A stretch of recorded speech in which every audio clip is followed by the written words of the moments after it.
आजकल बड़ा जमाना आ गया। अच्छा, लड़के बड़े एडवांस हो गए।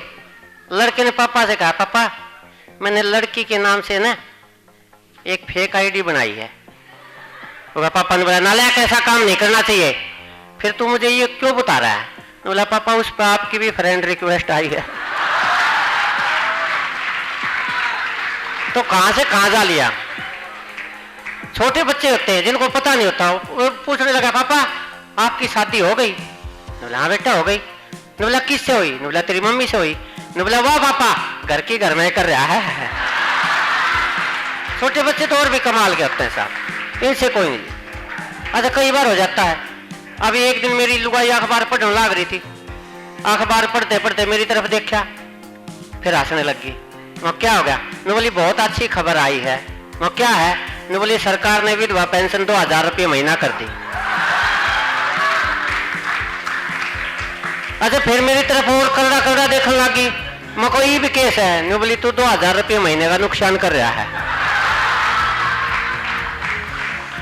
अब बताओ इनसे कौन जीत पाता? 24 घंटे में एक भी बेइज्जती ना कर लेनी तो इनमें सब्र नहीं आया करे।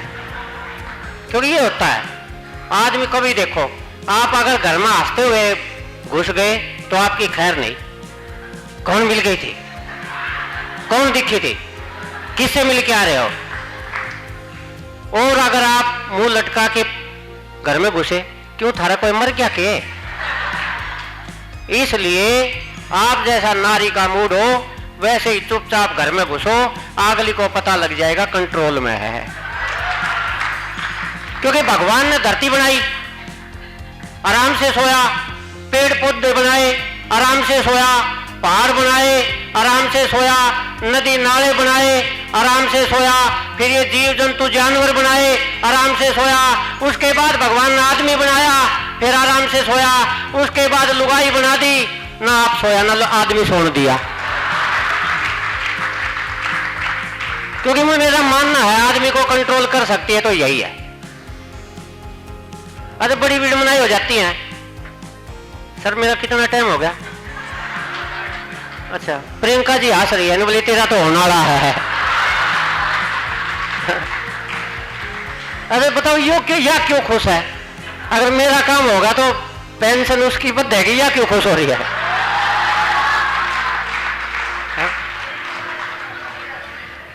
नहीं, ऐसा तो होता है अगर मेरे मरने पर सारे कविया की पेंशन बनती हो तो फिर तो मार दो मैंने। बहुत कमाल है। अच्छा, ये बड़े बड़े शायर आए हुए हैं, इनका भी अभी होगा, तो मैं एक दो आपको हास्य रत्नाएं सुना देता हूं, उसके बाद अपना स्थान लूंगा। मेरी पहली कविता है वैलेंटाइन डे। कि वैलेंटाइन डे पे कुछ खुश कुछ डरा सा, फिर भी उमंग में भरा सा, खड़ा था गली के नुक्कड़ पर एक लड़का, हालात से कड़का, अपनी संस्कृति को भुला रहा था, पाश्चात्य सभ्यता अपना रहा था। हाथ में गुलाब, चेहरे पे गजब की आग। उधर से जब गुजरी एक लड़की, लड़के के हृदय में बिजली सी कड़की। उधर से जब गुजरी एक लड़की, लड़के के हृदय में बिजली सी कड़की। उसने जैसे ही गुलाब बढ़ाया, वो लड़की थी पानीपत की। उसने जैसे ही गुलाब बढ़ाया, वो लड़की थी पानीपत की। नु बोली भाइयों कैसा है? वो लड़की थी पानीपत की। नु बोली भाइयों कैसा है? यह सुनते छोरा घबरा गया। नु बोला, ले ले बेबे, आज वैलेंटाइन डे है।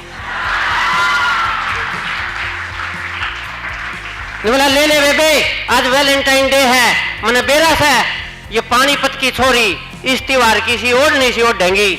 यो प्यार मोहब्बत का त्योहार चल था, ई का भी रक्षा बंधन बना के छोड़ेंगी, ई का भी रक्षा बंधन बना के छोड़ेंगी।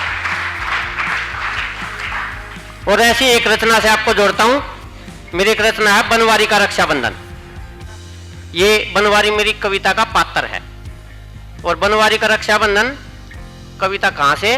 कि जब हरियाणा में रक्षाबंधन के अवसर पर बहनों की फ्री यात्रा होगी, तो वहां से एक कविता देखिए कि हरियाणा रोडवेज में जैसे ही रक्षाबंधन के अवसर पर बहनों की हरियाणा रोडवेज में फ्री यात्रा का फरमान आया, हमारे गांव का एक मानस तो फुल्ला नहीं समाया। वो था हमारे गांव का बनवारी, कर गया नए मकाम की तैयारी। साड़ी बांध के, घूंघट काट के, राखी बांधन ससुराल आ गया। पर बेचारा उल्टा जाती फ्लाइंग के थे आ गया। एक फ्लाइंग वाला ने बोले, अपना घूंघट हटा ले, यो जोड़ा ठा ले, तेरी 10 गुना की पर्ची कटेगी, चाहे कितना ही जोर लगा ले। बनवारी बोले, ओ फलाइंग वाले अफसर, न्यू बता तने पिछाना क्यों कर। फलाइंग वाला बोलिया, अरे तू लुगाइया की बस में चाले पाड़ रहा था, बस में एक भी आदमी को नहीं, तू फिर भी घूंघट काट रहा था।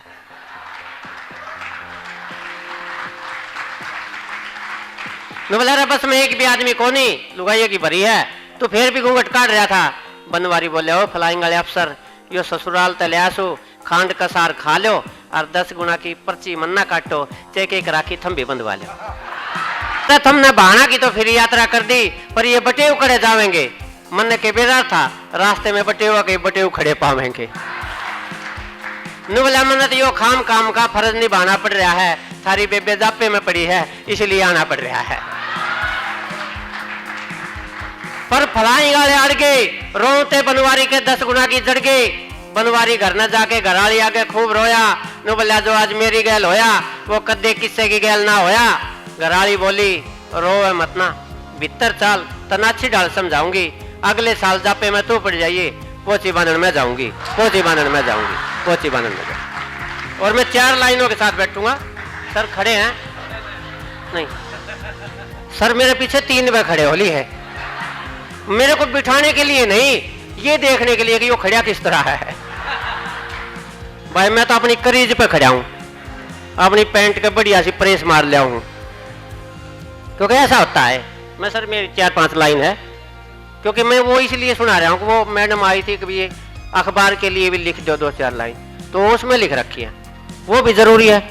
नहीं तो अखबार पढ़ोगे फिर ये बच्चे कहेंगे ये लाइन तो सुनाइए नहीं, तो अरे झज्जर वाले कवि की बेइज्जती नहीं हो जाएगी। अच्छा देखो, आज मैं एक एक्सपेरिमेंट करता हूं। मेरे शेरों पर शेर ही देंगे दाद, वरना तो क्या जाने बंदर अदरक का। अरे तुम भी कवि हो यार, अरे कमाल के कवि हो।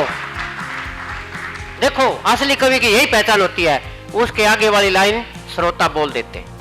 लेकिन मैं बताता हूं, ये एक शेर मैंने अभी बनाया था बैठ के, प्रिंसिपल साहब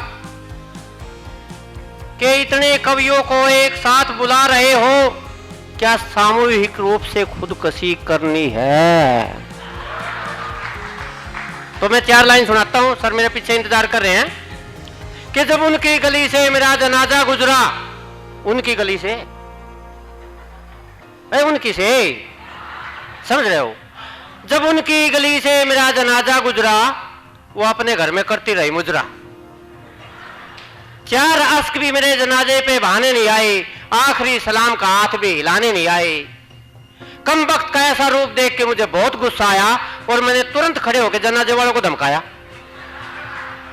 और मैंने तुरंत खड़े होकर जनाजे वालों को धमकाया कि जनाजा वापिस ले चलो यारो, कल इसी समय फिर ट्राई मारो।